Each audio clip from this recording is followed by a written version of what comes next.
నమస్కారం, నేటి సిటీ న్యూస్కి స్వాగతం. నా పేరు అజీమ్. సిపిఐ పార్టీ ప్రజా పోరాటాలు నిర్వహిస్తూ పార్టీ శ్రేణులను క్రమశిక్షణ, అంకిత భావంతో పనిచేసే విధంగా కార్యోన్ముఖులను చేయాలని సంకల్పించినట్లు సిపిఐ రాష్ట్ర కార్యదర్శి వర్గ సభ్యుడు కలవేని శంకర్ తెలిపారు. సిపిఐ పార్టీ ప్రజా పోరాటాలు నిర్వహిస్తూ పార్టీ శ్రేణులను క్రమశిక్షణ, అంకిత భావంతో పనిచేసే విధంగా కార్యోన్ముఖులను చేయాలని సంకల్పించిన సిపిఐ రాష్ట్ర కార్యదర్శి వర్గ సభ్యుడు కలవేని శంకర్ తెలిపారు. మంచిర్యాల జిల్లా కార్యాలయంలో అత్యవసర జిల్లా కార్యవర్గ సమావేశం నిర్వహించారు. ఈ సందర్భంగా పలు అంశాలపై చర్చించి తీర్మానం చేసినట్లు తెలిపారు. ప్రజా పోరాటాలపై రాజ్యహింసకు వ్యతిరేకంగా ఉద్యమం చేస్తామన్నారు. అనంతరం జిల్లా కార్యదర్శి రామడుగు లక్ష్మణ్ మాట్లాడుతూ సిపిఐ శత జయంతి వేడుకల్లో భాగంగా ఫిబ్రవరిలో నియోజకవర్గ స్థాయిలో సమావేశాలు నిర్వహిస్తున్నట్లు చెప్పారు. భారత కమ్యూనిస్టు పార్టీ మంచిర్యాల జిల్లా కార్యవర్గ సమావేశం నిర్వహించుకోవడం జరిగింది. నేడున్నటువంటి రాజకీయ పరిస్థితులపైన, అట్లాగే మనం ఏర్పరచుకున్నటువంటి భారత రాజ్యాంగం పట్ల, అపహాస్యం చేస్తున్నటువంటి పాలకుల పట్ల అనేక విషయాలను ఈరోజు చర్చించుకోవడం జరిగింది. ప్రజాస్వామ్యాన్ని నిలబెట్టాలి, అణిచివేతకు వ్యతిరేకంగా పోరాటాన్ని కొనసాగించాలి. ఇదే నేపథ్యంలో కమ్యూనిస్ట్ పార్టీ 100 సంవత్సరాల చరిత్రను ప్రజానీకానికి వివరించాలి. పార్టీ శ్రేణుల్ని అంకిత భావంతో, క్రమశిక్షణతో ముందుకు నడిపించాలనేటువంటి లక్ష్యాలపైన చర్చించుకోవడం జరిగింది. ప్రధానంగా ఇవాళ ఈ దేశంలో, ఈ రాష్ట్రంలో ఎస్సీ ఉపకులాలకు సంబంధించినటువంటి వర్గీకరణను సానుకూలంగా కమ్యూనిస్ట్ పార్టీ మద్దతును తెలియపరచడం జరుగుతూ ఉన్నది. అది ఇలా సుప్రీంకోర్టు అనుకూలమైనటువంటి తీర్మానం ఇవ్వడం జరిగింది. దానికంటే ముందే సిపిఐ పార్టీ జాతీయ సమావేశాలలో ఈ ఎస్సీ వర్గీకరణ, ఏబీసీల వర్గీకరణ జరగాల్సిందే అనేటువంటి తీర్మానాన్ని చేస్తున్నందువల్ల దాని పట్ల ఇవాళ అడ్డు తగలకుండా సానుకూలమైనటువంటి వాతావరణం, శాంతియుతమైనటువంటి పద్ధతులలో జరగాలనేటువంటి విషయాన్ని సందర్భంగా విజ్ఞప్తి చేస్తూ ఉన్నాం. అట్లాగే ఈ తెలంగాణ గడ్డ మీద అణిచివేతలకు వ్యతిరేకంగా అనేక ఉద్యమాలు జరిగినాయి. తిరుగుబాటు లేకుండా జరుగుబాటు లేదు. ఎవరు కేంద్ర అధికారంలో ఉన్నా, రాజ్యాధికారంలో ఉన్నా, ఇక్కడ రాష్ట్రంలో రాజ్యాధికారంలో ఉన్నా ఉద్యమాలను గౌరవించాల్సిందే, ప్రజా పోరాటాలను గౌరవించాల్సిందే. అవాక్కులు చెవాక్కులు పేలేటువంటి వాళ్ళు ప్రజానీకంలో, ప్రజాక్షేత్రంలో ఆలోచించి మాట్లాడాల్సినటువంటి అవసరం ఉంటుందని చెప్పి ఇవాళ ప్రజాస్వామ్యయుతంగా ఎన్నికలలో గెలిచినటువంటి ప్రజాప్రతినిధులు ఎవరికి ఇష్టానుసారం వాళ్ళు మాట్లాడేటువంటి పరిస్థితి వచ్చింది. దాన్ని కూడా కమ్యూనిస్ట్ పార్టీ తీవ్రంగా వ్యతిరేకిస్తాం. కాస్పేట మండలంలోని నిరక్షరాస్యులను అక్షరాస్యులుగా తీర్చిదిద్దేందుకు వయోజన విద్యాశాఖ ఆధ్వర్యంలో 100 రోజుల్లో 100% అక్షరాస్యత సాధనకై ముత్యంపల్లి రైతు వేదికలో పంచాయతీ కార్యదర్శులు, అంగన్వాడీ ఉపాధ్యాయులు, ఐకేపీ సీసీలకు బుధవారం దేవపూర్ ఓరియంట్ సిమెంట్ సహకారంతో జిల్లా అదనపు కలెక్టర్ సబావత్ మోతిలాల్ ఒక్కరోజు శిక్షణ కార్యక్రమం నిర్వహించారు. కాస్పేట మండలంలోని నిరక్షరాస్యులను అక్షరాస్యులు తీర్చిదిద్దేందుకు వయోజన విద్యాశాఖ ఆధ్వర్యంలో 100 రోజుల 100% అక్షరాస్యత సాధనకై ముత్యంపల్లి రైతు వేదికలో పంచాయతీ కార్యదర్శులు, అంగన్వాడీ ఉపాధ్యాయులు, ఐకేపీ సీసీలకు దేవపూర్ ఓరియంట్ సిమెంట్ సహకారంతో జిల్లా అదనపు కలెక్టర్ సబావత్ మోతిలాల్ ఒక్కరోజు శిక్షణ కార్యక్రమం నిర్వహించారు. ఈ సందర్భంగా ఆయన మాట్లాడుతూ కాస్పేట మండలాన్ని మార్చి 31 నాటికి 100% అక్షరాస్యత సాధించిన మండలంగా తీర్చిదిద్దాలని సూచించారు. DRDO Kishan, DPO Dontineni Venkateswararao, Bellampalli RDO Harikrishna, Mancherial RDO Srinivasarao, వయోజన విద్య ప్రాజెక్ట్ అధికారి Ajmeera Purushottam Nayak, CDPO Swarooparani, tahsildar Bhojanna, MPDO Satyanarayana Singh, quality coordinator Satyanarayanamurthy, డ్రిఫ్ట్ శాంకారి, డిఆర్పి జనార్దన్, డిఆర్పి సువర్ణ, కోఆర్డినేటర్లు సంధ్యా ధనలక్ష్మి పాల్గొన్నారు. ఈ కార్యక్రమాన్ని ముందుగా ఈ మండలంలో, కాశీపేట మండలంలో ప్రారంభం చేయడానికి మనకి దేవాపూర్లో ఉన్న ఒక సిమెంట్ ఫ్యాక్టరీ కదా, సిమెంట్ ఫ్యాక్టరీ వాళ్ళు మనల్ని ఆర్థికంగా సహకరిస్తున్నందుకు మనం వాళ్ళకు కూడా కృతజ్ఞత తెలపాలి. ఈ మంచి కార్యక్రమాన్ని మనకు మంచి పేరున్న మండలంతో, అది దేవుడి యొక్క ఆశీర్వాదంతో, దేవాపూర్ వాళ్ళ యొక్క ఆర్థిక సాయంతో చేస్తున్న కార్యాచరణలోకి తీసుకురావాలి అంటే కలెక్టర్ గారికి ఆ ప్రోద్బలాన్ని కల్పించి, ఆ ఆలోచన కల్పించి దేవాపూర్ వాళ్ళ ఆర్థిక సహాయాన్ని పొంది కదా, అది అట్లాంటి ఆలోచన ఎవరికి వస్తుంది? ఉత్తములకే వస్తుంది కదా, ఉత్తములకే వస్తుందా? కాబట్టి పురుషులలో ఉత్తముడు పురుషోత్తముడు కదా. కాబట్టి వారు కూడుకొని వాళ్ళందరికీ కూడా ఆ జిఎం గారిని కలిసి, అక్కడ మేనేజర్ని కలిసి, అక్కడ కలెక్టర్ గారిని కలిసి, కాశీపేట గిరిజనులతోటి ఎక్కువ అనక్షరాస్యులు అంటే అక్షరాస్యులు లేని ప్రాంతం కాబట్టి, నిరక్షరాస్యులు ఎక్కువగా ఉన్న గిరిజనులు ఉన్న ప్రాంతం కాబట్టి ఈ కాశీని నేను మరో కాశీగా చేయాలి అంటే ఏదైనా మంచి కార్యక్రమం చేసుకొని పూనుకోవాలని ఆ కార్యక్రమాన్ని అట్లా కార్యాచరణలోకి తీసుకొచ్చిన పురుషోత్తమునికి కూడా మనం ధన్యవాదాలు చెప్పేస్తాం. ఏ దానం చేసినా అది అన్నదానం చేస్తే ఒక పూటకి అడిగిపోతుంది కదా, లేకపోతే ఇంకేదో బట్టల దానం చేస్తే అది ఒక సంవత్సరాల పాటుపడి చెల్లిపోతుంది. ఇంకేదైనా నువ్వు ఇల్లు దానం చేసినా కొంతకాలానికి 40 ఏళ్లకో 50 ఏళ్లకో ఆ ఇల్లు కూలిపోతుంది. కానీ విద్యాదానం చేస్తే దాన్ని దొంగలించలేరు. ఒక్కసారి విద్య నేర్చుకుంటే ఆ నేర్చుకున్న వ్యక్తి నుంచి దూరం కాదు, మళ్ళీ ఆయన ఇంకా 10 మందికో 100 మందికో 1000 మందికో ఆయన యొక్క శక్తిని బట్టి దానం చేసే ఆ దాన గ్రహీతకు ఆ గ్రహణ శక్తి, ఆ శక్తి వస్తుందా రాదు. కాబట్టి అన్ని దానాల కల్లా ఇప్పుడు మనం ఇచ్చే దానం గొప్పదా కాదు. పెద్దలు కలెక్టర్ గారి యొక్క ఆదేశాలు యొక్క మహిళ యొక్క అడల్ట్ మెన్ ఎవరు కూడా మిస్ కావద్దు. కాశీపేట మండలాన్ని నేషనల్ లెవెల్లో 100% లిటరీ మండల్గా మనం తీర్చిదిద్దామని చెప్పేసి వారి యొక్క ఆదేశాల మేరకు ఈరోజు ఈ డిపార్ట్మెంట్ కలిసి మనం ఇక్కడ డిస్కస్ చేస్తాము. ఈవెన్ విఓ అధ్యక్షురాలు ఉన్నా కూడా చిన్నపాటి సంతకాలు చేస్తున్నట్టు కానీ ఆయన నాట్ సాటిస్ఫైడ్. 100% ఈరోజు ఫైనాన్షియల్గా మీరు ఎన్నో సమావేశాలు ఏర్పాటు చేస్తున్నారు. దాంట్లో మరి విఓఏస్ సిసిలు మీరు వాళ్ళు చెప్పిన విధంగా విన్ని మీరు సంతకాలు పెడతా ఉన్నారు. అట్లా కాదు కదా. యాక్చువల్గా ఏంటంటే మనం డిస్కస్ చేసేసి మీరు యాజ్ ఏ ఉమెన్గా, యాజ్ ఏ ఎస్హెచ్జి మెంబర్గా చదవండి. చదువు ఒక రోజు వచ్చేది కాదు.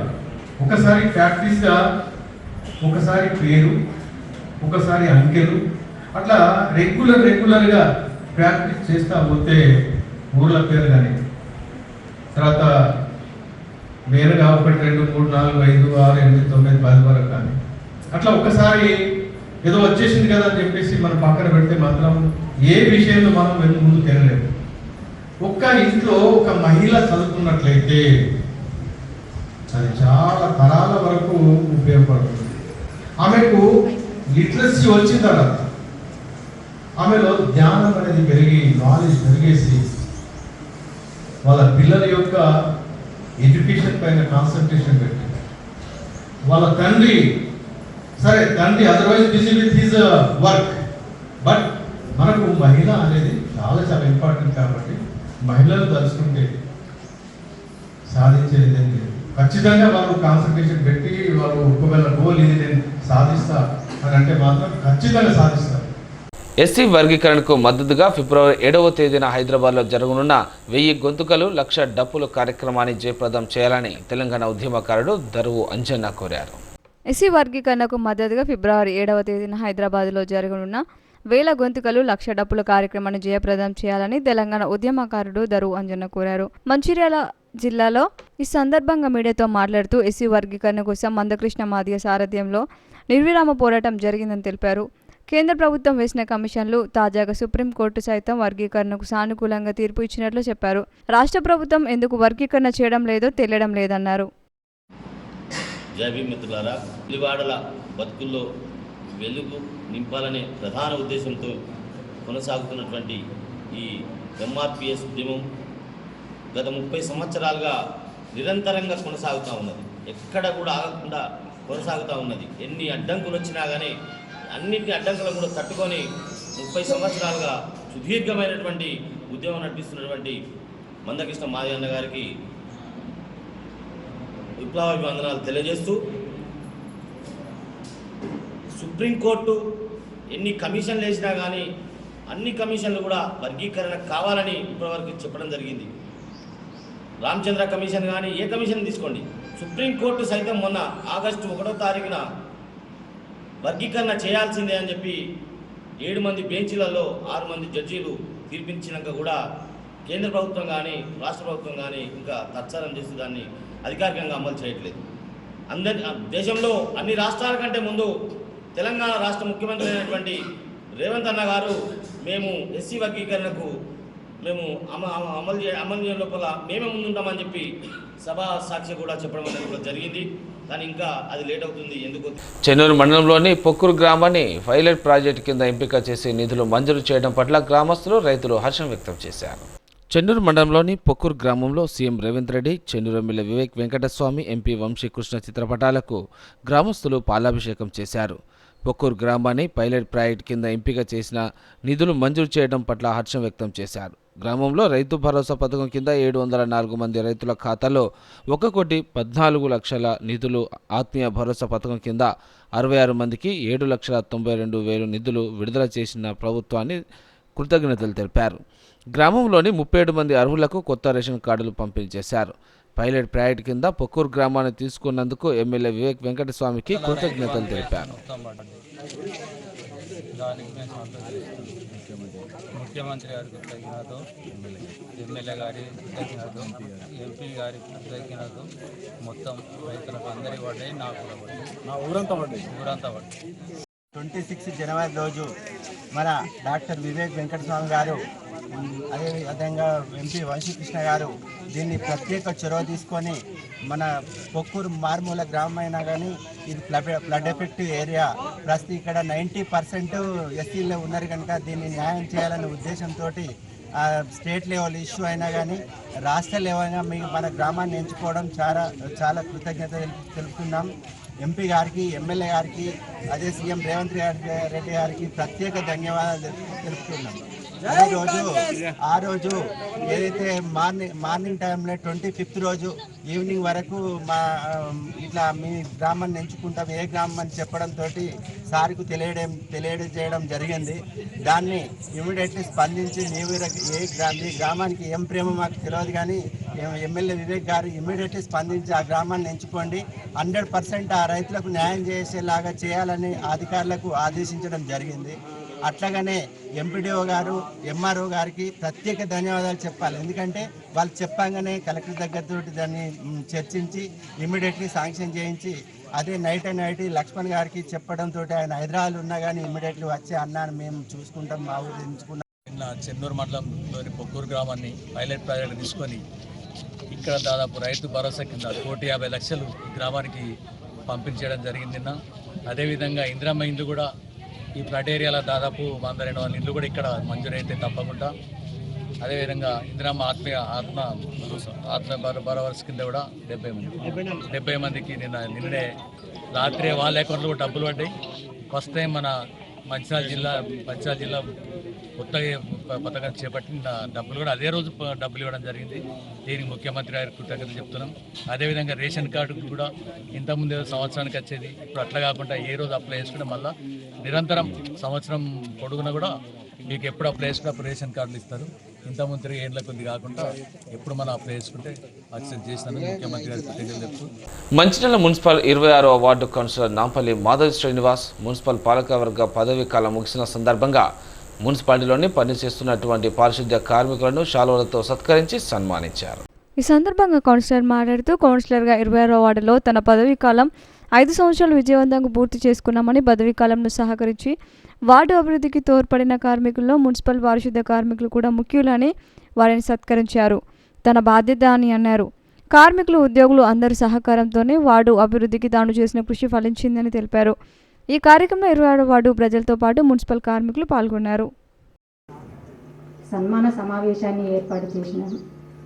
మనం ఈరోజు ఆరోగ్యంగా ఉన్నామంటే ఈ మున్సిపల్ సిబ్బంది, మీరు లేకపోతే మనకు ఏ రోజు కూడా రోజు గడవదు. మున్సిపల్ సిబ్బందికి కృతజ్ఞత తెలుపుకుంటున్నాను. వాళ్లకు ఒక 10-15 వేల రూపాయల జీతాలతోని ఇంత మురికి కాలువలలో ఇంత వాసన వచ్చే చెత్త అటువంటి తీసుకుపోయేటువంటి పనులు చేస్తున్నారంటే నిజంగా నేను మా వాడ ప్రజలందరి తరపున కూడా వీరందరికీ కూడా ప్రత్యేకంగా ధన్యవాదాలు తెలుపుకుంటున్నాను. అదేవిధంగా ఇక రాబోయే కాలాలలో కూడా ఎవరైతే చెత్త ఏదైతే ఉంటుందో అందరూ కూడా ఇంతకుముందు ఎలాగనైతే ఫోన్ చేసారో కౌన్సిలర్లకు, తాజా మాజా కౌన్సిలర్లకు కూడా అదేవిధంగా ఫోన్ చేయండి. మేము కూడా మీకు ఇంతకుముందు ఎట్లా చేసారో అంతకన్నా ఇంకా ఎక్కువ చేస్తామని చెప్పి కోరుకుంటూ ఈ అవకాశం ఇచ్చిన మా శానిటేషన్ సిబ్బందికి, అదేవిధంగా మా ప్రజలకు అందరికీ కూడా ధన్యవాదాలు తెలుపుకుంటూ మా ప్రజలందరి తరపున కూడా మా శానిటేషన్ సిబ్బందికి మరొకసారి ధన్యవాదాలు తెలుపుకుంటూ చెన్నూరు సిసిఐ మార్కెట్ కమిటీ అధికారుల నిర్లక్ష్యంతో రైతులు ఇబ్బందులు పడుతున్నారని కోటపల్లి మాజీ జెడ్పీటీసీ పోటు రామరెడ్డి అన్నారు. చెన్నూరు ప్రాంతంలో కొన్ని కాటన్ మిల్లులు గలవు. ఇక్కడ సిసిఐ వాళ్ళు కొనుగోలు చేస్తూ ఉన్నారు. ఈ ప్రాంతం మారుమూల ప్రాంతం, రైతులకు అవగాహన లేక వాళ్ళ ఏ అకౌంట్లో డబ్బులు పడుతున్నాయో తెలుస్తలేదు. వాళ్ళు నెలల తరబడి తిరిగినా వారికి డబ్బు చేరే పరిస్థితి లేదు. ఇక్కడ ఉన్నటువంటి మార్కెట్ అధికారులు వాళ్ళు అవగాహన కల్పించక వాళ్లకు ఏ అకౌంట్లో పడుతున్నాయో తెలుస్తలేదు. వాళ్ళు విస్తృతమైన ప్రచారం చేయవలసిన అవసరం ఎంతైనా ఉన్నది. ఇప్పుడు ఒకటి ఏం జరుగుతూ ఉన్నదంటే ఆధార్ కార్డు లింక్ లేక బ్యాంకులో అవి ఎక్కడైతే లాస్ట్ అకౌంట్ చేస్తారో ఆ అకౌంట్కు వెళ్ళిపోతూ ఉన్నాయి. వాళ్ళు అప్పు చేసినటువంటి అకౌంట్ కానివ్వండి, రైతులు ఏదైతే ఉన్నదో పోస్ట్ ఆఫీసులలో కూలీ పనికి చేసేటువంటి అకౌంట్లకు కూడా డబ్బులు ఎక్కువ వెళ్ళిపోతూ ఉన్నాయి. అవి 200 రూపాయలకు తీసినటువంటి అకౌంట్ పోస్ట్ ఆఫీసుది. అందులో డబ్బులు పడ్డాయంటే మళ్ళీ 500 రూపాయలు అకౌంట్ ఓపెన్ చేస్తే కానీ మళ్ళీ ఒక 15 రోజులు తిరిగితే వాళ్లకు డబ్బులు వచ్చే పరిస్థితి ఉన్నది. మేము ఒకటే డిమాండ్ చేస్తూ ఉన్నాం, మార్కెట్ కమిటీ అధికారులు దీన్ని విస్తృతమైన ప్రచారం కల్పించాలి. మీడియా ద్వారా కానీ, పత్రికల ద్వారా కానీ, అవగాహన సదస్సులు అగ్రికల్చర్ వాళ్ళు వీళ్ళు కలిసి వీళ్ళకి అవగాహన ఏర్పడజేయాలని మేము డిమాండ్ చేస్తూ ఉన్నాం. రెండో విషయం ఏమిటంటే కౌలు రైతులు ఉన్నారు, వాళ్ళు ఏఈఓ సర్టిఫై చేస్తూ ఉన్నారు. అది కాకుండా కూడా ఏఈఓ సర్టిఫై చేసింది కాకుండా ఆర్ఐ గారు సర్టిఫై చేయాలి, మార్కెట్ కమిటీ అధికారి కూడా సర్టిఫై చేయాలని వాళ్ళు 2-3 రోజులు తిరుగుతూ ఉన్నారు. జన్నర మండల కేంద్రంలో బస్టాండ్ సమీపంలో ప్రధాన రహదారిపై మండల ప్రజలు, నాయకులు రాస్తారోకో నిర్వహించారు. జన్నర మండలానికి చెందిన మోబైల్ డ్రైవర్ను ఫారెస్ట్ అధికారులు మంగళవారం రాత్రి తపాలపూర్ చెక్పోస్టు వద్ద వాహనాన్ని నిలిపివేసి వెళ్ళకనీయకపోగా తనపై దాడి చేశారని పోలీస్ స్టేషన్లో ఫిర్యాదు చేశాడు. పోలీసులు ఫారెస్ట్ అధికారులపై ఎఫ్ఐఆర్ చేస్తున్నామని చెప్పినప్పటికీ ఫారెస్ట్ అధికారులు స్పందించకపోవడంతో నిరసన చేస్తూ ధర్నాకు దిగామన్నారు. వెంటనే మోబిన్పై దాడి చేసిన ఫారెస్ట్ అధికారులను సస్పెండ్ చేస్తూ అరెస్టు చేయాలని డిమాండ్ చేశారు. గంటకు పైగా నిరసన చేస్తుండడంతో ఇరువైపుల భారీగా వాహనాలు నిలిచిపోయాయి. ఈ సందర్భంగా నాయకులు మాట్లాడుతూ కవ్వాల్ టైగర్ రిజర్వ్ పరిధిలో పెట్టిన ఆంక్షలు ప్రజలను తీవ్ర ఇబ్బందులకు గురి చేస్తుందన్నారు. ఈ ఆంక్షల వల్ల ఎమర్జెన్సీగా ఉన్న వాళ్లకు, హాస్పిటల్కు సంబంధించి ఉన్న వాళ్ళకి చాలా ఇబ్బందులు ఎదుర్కొని నష్టపోతున్నారని వాపోయారు. స్థానిక ఎమ్మెల్యే ఎన్నిసార్లు రాష్ట్ర ప్రభుత్వం నుండి కేంద్ర ప్రభుత్వానికి విన్నవించుకున్నా పట్టించుకోలేదని గుర్తు చేశారు. కాబట్టి వెంటనే ఎఫ్డిపిటి ఫారెస్టు అధికారులు స్పందించి దాడి చేసిన అధికారులను సస్పెండ్ చేస్తూ ఫారెస్ట్ ఆంక్షలు ఎత్తివేసేలా చర్యలు తీసుకోవాలని కోరారు. లేనిచో నిరసన కార్యక్రమాలు తీవ్రతరం చేస్తామని హెచ్చరించారు. జన్నారం గ్రామ నివాసి మోబిన్ అనే యువకుడు, వీరితో పాటు 4 కుటుంబ సభ్యులతో రాత్రి 11 గంటలకు హాస్పిటల్ పరంగా మంచిర్యాల వెళ్తుండగా తపాల్పూర్ చెక్పోస్ట్ కాడ మరి ఫారెస్ట్ సిబ్బంది వాళ్ళకు ఆపడం జరిగింది. ఎందుకు ఆపుతున్నారని అడిగితే లయన్స్ గార్డ్ ఎఫ్ఆర్ఓ గారు అలాగే లోకల్ చెక్పోస్ట్ సిబ్బంది కలిసి అబ్బాయికి కాలర్ పట్టుకొని ఎట్లా అడుగుతావురా, నువ్వు ఎట్లా మొబైల్ నుంచి వీడియోలు తీస్తావని చెప్పి దురుసుగా ప్రవర్తించి కొట్టడం, తిట్టడం జరిగింది. అదే ఇష్యూ మరి తెల్లారి లోకల్ ఎఫ్ఆర్ఓ గారికి ఫోన్ చేయగా నేను వస్తున్నా అని చెప్పి దాదాపు 2 గంటలు సమయం పట్టించి లోకల్ ఎఫ్ఆర్ఓ సుష్మారావు గారు కూడా మరి రాకపోవడం వల్ల 5 గంటల వరకు అక్కడనే ఉంటే స్థానిక పోలీసులు వెళ్ళి మరి వాళ్లకు మెప్పచెప్పి మరి మీరు పిటిషన్ ఇస్తే మేము ఎఫ్ఐఆర్ చేస్తామని చెప్పి వాళ్ళకి సంజాయించి తీసుకురావడం జరిగింది. ఈరోజు ఎఫ్ఐఆర్ చేయాలని చెప్పి ఇక్కడున్న స్థానికులు అందరూ పోలీస్ స్టేషన్కు వెళ్తే రొద్దున్న నుంచి వస్తున్నామని చెప్పి ఇక్కడున్న ఎఫ్ఆర్ఓలు మాత్రం మంత్రాలు వెళ్ళారు తప్ప మంత్రాల నుంచి ఉన్నతాధికారులు ఇక్కడ రావడం లేదు. మరి ఇక్కడ జన్నారంలో ఈ టైగర్ జోన్ పెట్టి టైగర్ జోన్ విధించి మరి ఇక్కడ ఉన్న జన్నారం స్థానిక వాస్తవ్యులకు ఒక ఉరి వేయడానికి సిద్ధంగా ఉంది కేంద్ర ప్రభుత్వం. మరి రాష్ట్ర ప్రభుత్వం తరఫున ఎన్ని వినతులు పంపించినా ఇక్కడున్న ఎమ్మెల్యే గారు ఎంతమందికి అధికారులకు నచ్చజెప్పిన తర్వాత కూడా, హెచ్చరించిన తర్వాత కూడా ఇక్కడున్న అధికారులు మరి మా పై అధికారులు మాకు ఎలాంటి జియోలు పంపుతలేరు కాబట్టి జియోలు వస్తేనే మేము జియోల ప్రకారంగా నడుస్తామని చెప్పి ఇక్కడున్న స్థానిక అధికారులు అంటున్నారు. కాబట్టి ఇక్కడున్న మరి స్థానికులు ఇక్కడి నుంచి బయటికి వెళ్ళాలంటే 6 తర్వాత భయం అవుతుంది. 6 తర్వాత మరి అక్కడికి వస్తే లోకల్ రావడానికి ఇబ్బంది పడుతుంది. కాబట్టి తప్పకుండా దీని మీద మరి స్థానిక ఎమ్మెల్యే గారు ఎంతైతే మరి ఇంట్రెస్ట్ పెడుతురో దానికంటే రెట్టింపు పెట్టి మా జన్నారం వాసులకు కాపాడాలని చెప్పి మేము ఎమ్మెల్యే గారికి ఇక్కడ నుంచి ఈ ధర్నా నుంచి మరి ఉన్నతాధికారులకు వినతి చేస్తున్నాం. ఇది వినతి, రెండవది హెచ్చరిక కూడా. ఒకవేళ ఈ స్థానిక సంఘటన మీద డిఎఫ్ఓ గారు ఇక్కడ రాకపోతే, ఎఫ్ఆర్ఓలు ఇక్కడికి రాకపోతే ఈ ధర్నా ఇట్లనే కొనసాగదని చెప్పి మేము దీనికి పూర్తి మద్దతు ఇస్తామని చెప్పి నేను కోరుకుంటున్నాను. లక్ష్మీపేట వెళ్తున్నాం. ఆ టైంకు ఫారెస్ట్ ఆఫీసర్లు తపాలాపూర్ చెక్ పోస్ట్ దగ్గర వెహికల్ చెక్ చేస్తున్నా ఆపారు. మేము ఆపినాం, చెక్ చేశారు. ఏమైందంటే వెహికల్ పోనీకి లేదు, రానీకి లేదు అని కూడా సమాధానం ఇచ్చారు. సరే ఆగు వెయిట్ చేయమంటే మేము వెయిట్ చేసుకుంటున్నాం. నేను పబ్లిక్ ఇష్యూ అవుతుంది చెప్పి ఒక ఫోటో తీద్దామని నా ఫోటో తీశాను అంతే. అక్కడ ఉన్నటువంటి ఫ్లయింగ్ స్క్వాడ్ సిబ్బంది బీట్ ఆఫీసర్ కొప్పుల రవి అతని పేరు వచ్చి, నువ్వు ఎవడరా లంజోడక ఫోటో తీసేటందుకు అని చెప్పి దురుసుగా ప్రవర్తిస్తూ నా గల్లా పట్టుకొని కొట్టడం జరిగింది. నా ఫోన్ తీసుకొని ప్రొద్దున 4 వరకు నా ఫోన్ వాళ్ళ దగ్గర ఉంచుకోవడం జరిగింది. ప్రొద్దున 5 గంటల వరకు మేము అక్కడనే ఉన్నాం. స్థానిక ఎఫ్ఆర్ఓ కానీ ఫోన్ చేస్తే రెస్పాన్స్ ఇవ్వడం లేదు. 12:30 నుంచి 2:30 వరకు 5 నిమిషాలు వస్తున్నా ఏం చేయకండి అని చెప్పేసి ఫోన్ స్విచ్ ఆఫ్ చేసి పడగడం జరిగింది. ఇప్పటి వరకు మేడం గురించి ఏం రెస్పాన్స్ కూడా లేదు. వాళ్ళ గురించి ఎవరైతే ఇష్యూ చేశారో వాడిని సస్పెండ్ చేయాలి కంపల్సరీ. ఫిబ్రవరి 7న హైదరాబాద్లో జరిగే 1,00,000 డప్పులు 1000 గొంతుకల సభను విజయవంతం చేయాలని ఎంఆర్పీఎస్ నాయకులు కోరారు. స్థానిక 2వ వార్డులో ఏర్పాటు చేసిన సమావేశంలో వారు మాట్లాడారు. సుప్రీంకోర్టు ఎస్సీ వర్గీకరణకు అనుకూల తీర్పు ఇచ్చిన సందర్భంలో రాష్ట్ర ముఖ్యమంత్రి అసెంబ్లీ సాక్షిగా ఎస్సీ వర్గీకరణ అమలు చేస్తామని చెప్పి ఇప్పటికీ అమలు చేయలేదని మండిపడ్డారు.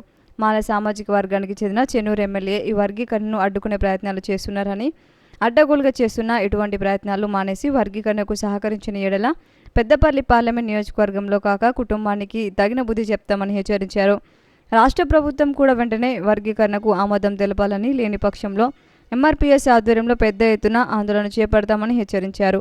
ఈ కార్యక్రమంలో నాయకులు రాచర్ల నరేష్, పుల్లూరి కళ్యాణ్, ఆరుముల పోషం, రాజేందర్, సంపత్ పోషం, సాగర్ లింగయ్య, కిరణ్, పూర్ణచందర్, సదానందం పాల్గొన్నారు. వర్గీకరణలో భాగంగా ఫిబ్రవరి 7 హైదరాబాద్లో జరిగే 1,00,000 డంపుల 1000 గొత్తుల కార్యక్రమానికి కేతన్పల్లి మున్సిపాలిటీ నుండి మాదిగ సోదరులు మరియు మాదిగ ఉపకులాలు అధిక సంఖ్యలో విచ్చేసి, ముఖ్యంగా మా మాదిగ సోదరులందరూ సంకన డప్పేసుకొని, తలో డప్పేసుకొని ఈ యొక్క 1,00,000 డప్పులు 1000 గొంతుకల కార్యక్రమానికి విచ్చేసి, హైదరాబాద్లో జరిగే ఈ కార్యక్రమానికి వచ్చేసి ఈ యొక్క కార్యక్రమాన్ని విజయవంతం చేయాలని కేతన్పల్లి మున్సిపాలిటీ ఎంఆర్పీఎస్ తరఫున నేను వారందరికీ హృదయపూర్వకంగా విన్నవించుకుంటున్నాను. అందరూ కూడా ఈ యొక్క కార్యక్రమానికి తరలిరావాల్సిందిగా కోరుకుంటున్నాను. ఎంఆర్పీఎస్ సోదరులు భయపడేది లేదు. ఇప్పటికీ 30 ఏళ్ళ నుండి ఎన్నో ఒడిదొడుగులు ఒడుక్కొని ఈ స్థాయికి వచ్చిన ఎంఆర్పీఎస్ సోదరులకు మరి ఈ యొక్క 7వ తారీఖున ఫిబ్రవరి 7వ తారీఖున జరుగు కార్యక్రమంకు మరి భయపడే సమస్య లేదు. తప్పకుండా 1,00,000 డప్పులతోని ఆ కార్యక్రమాన్ని విజయవంతం చేస్తాం. రానున్న రోజుల్లో ఏదైతే ఈ పెద్దపల్లి పార్లమెంటులో వివేకు వాళ్ళన్న గడ్డం వినోదు, అదేవిధంగా గడ్డం వంశీ సంగతి కూడా ఈ మాదిగ సోదరులు ఎంఆర్పీఎస్కు జరుగుతున్న అన్యాయమే కాదు, 58 కులాలకు జరుగుతున్న అన్యాయాన్ని మరి గుర్తెరగాలని చెప్పి మరి వివేక్కు తెలియజేస్తా ఉన్నాం. అదేవిధంగా మేధావులు, జర్నలిస్టులు అందరూ కూడా మరి హైదరాబాద్ ప్రెస్ క్లబ్లో న్యాయమైన కోరిక అని చెప్పినప్పటికీ కూడా ఇంకా కూడా ఏ విధంగా అడ్డుకోవాలి, ఏ విధంగా దీన్ని అణిచివేయాలనే ఆలోచన చేస్తూ ఉండు. మరి రానున్న ఎన్నికలలో మరి తప్పకుండా ఈ పార్లమెంటు పరిధి నుండే మొత్తానికి ఆ కుటుంబాన్ని తరివేస్తామని చెప్పి మీ అందరికి కూడా మాదిగ సోదరుల తరపున తెలియజేస్తా ఉన్నాం.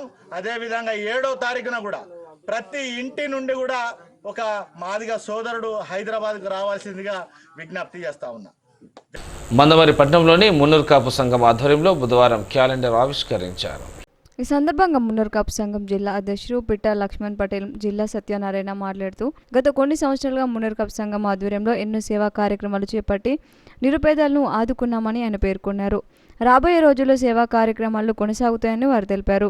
కాపు కులమంతా ఒక్కటాతిపై ఉండి తమ హక్కుల కోసం కలిసి రావాలని సూచించారు. కలిసి ఉంటేనే అన్ని సమస్యలు పరిష్కరించుకోవచ్చని సూచించారు.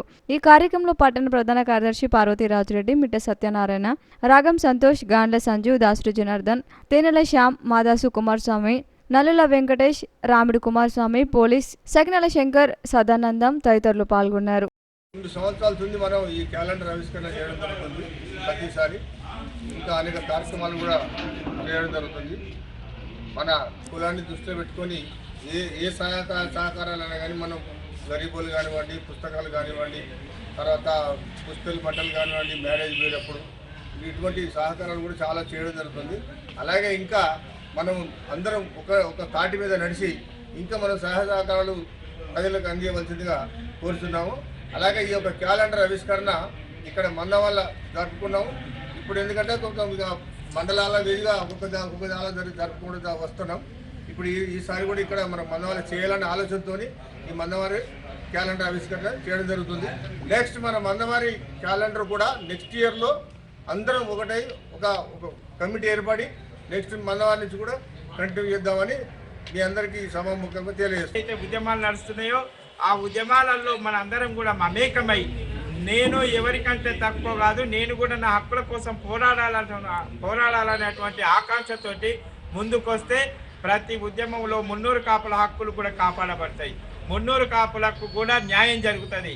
మరి ఎవరు కూడా నాకేంటి అనుకుంటే ఏ ఉద్యమం కూడా సక్సెస్ అయిన చరిత్రలో లేదు. కాబట్టి ప్రతి ఒక్కరూ నా వంతుగా మున్నూరు కాపు సంఘానికి నేను ఒక మున్నూరు కాపుగా మద్దతు కొనసాగిస్తా. నేను కూడా మున్నూరు కాపు సంఘం కార్యక్రమాల్లో పాల్గొంటా. వాళ్ళు చేసేటువంటి కార్యక్రమాలకి నా మద్దతు పూర్తిగా తెలియజేస్తూ ఏదైనా నా వంతు కర్తవ్య నిర్వహణలో నేను కూడా మున్నూరు కాపుగా ముందుంటా అనేటువంటి ఆసక్తి చూపినప్పుడే ఏ సంఘమైనా ముందుకు పోతుంది. అందులో ప్రధానంగా మనం మున్నూరు కాపులు మాత్రం ఈ రాష్ట్రంలోనే అధిక సంఖ్యలో బీసీ వర్గంలో ఉన్నప్పటికీ మరి ఐక్యం అవ్వడంలో మాత్రం మన అందరం కూడా అంతిమంగా ఫెయిల్ అవుతున్నాం. కాబట్టి ఇప్పటికైనా మున్నూరు కాపులు రాష్ట్ర వ్యాప్తంగా ఉన్నవాళ్ళు, ఈ మంచిర్యాల జిల్లా వ్యాప్తంగా ఉన్నవాళ్ళు అందరూ కూడా ఈ మున్నూరు కాపు సంఘం ఆధ్వర్యంలో చేపట్టబోయే భవిష్యత్తు కార్యక్రమాలని కూడా జయప్రదం చేసి ఇదే రీతిలో ఐక్యతను చాటాల్సిందిగా పిలుపునిస్తున్నాం. రోడ్డు భద్రతా మహోత్సవాలలో భాగంగా వికారాబాద్ ఆర్టీఓ కార్యాలయంలో ఏర్పాటు చేసిన ఉచిత కంటి వైద్య శిబిరంను ఆర్టీసీ సభ్యులు జాఫర్ ప్రారంభించారు. జాతీయ రోడ్డు భద్రతా మహోత్సవాల్లో భాగంగా వికారాబాద్ రవాణా శాఖ అధికారి వెంకటరెడ్డి ఆధ్వర్యంలో డ్రైవర్లకు మహావీర్ హాస్పిటల్ వైద్య బృందంచే ఆర్టీఓ కార్యాలయంలో ఏర్పాటు చేసిన ఉచిత కంటి వైద్య శిబిరాన్ని ఆర్టీఏ అధికారులు జాఫర్ ప్రారంభించారు. రాష్ట్ర ప్రభుత్వ ఆదేశం మేరకు రోడ్డు ప్రమాదాల నివారణకు వినూత్న కార్యక్రమాలు చేపట్టిన జిల్లా రవాణా శాఖ అధికారులను ఆయన అభినందించారు. రోడ్డు ప్రమాదాల వల్ల ప్రతి సంవత్సరం కొన్ని వేల కుటుంబాలు రోడ్డు పాలవుతున్నాయని, రోడ్డు ప్రమాదాల నివారణకు ప్రతి ఒక్కరూ ట్రాఫిక్ నిబంధనలు పాటిస్తూ వాహనాలు నడపాలని సూచించారు. రోడ్డు భద్రతా మహోత్సవంలో భాగంగా ఈ నెల 31న జిల్లా కేంద్రంలో నిర్వహిస్తున్న హెల్మెట్ బైక్ ర్యాలీ కార్యక్రమానికి శాసన సభాపతి గడ్డం ప్రసాద్ కుమార్ హాజరవుతున్నారని, ప్రతి ఒక్కరూ ఈ కార్యక్రమంలో పాల్గొని జయప్రదం చేయాలని కోరారు. ఈ సందర్భంగా ఆర్టీఓ వెంకటరెడ్డి మాట్లాడుతూ జిల్లా స్థాయిలో రోడ్డు ప్రమాదాల నివారణకు అన్ని శాఖల అధికారులను సమన్వయం చేస్తూ ప్రమాదాల నివారణకు తాము శాయశక్తులా కృషి చేస్తామని తెలిపారు. ఈ కార్యక్రమంలో కాంగ్రెస్ పార్టీ మండల అధ్యక్షుడు రాజశేఖర్ రెడ్డి, మహావీర్ హాస్పిటల్ కంటి వైద్య నిపుణులు, డ్రైవర్స్ అసోసియేషన్ సభ్యులు, వాహన చోదకులు, జిల్లా రవాణా శాఖ కార్యాలయ సిబ్బంది తదితరులు పాల్గొన్నారు.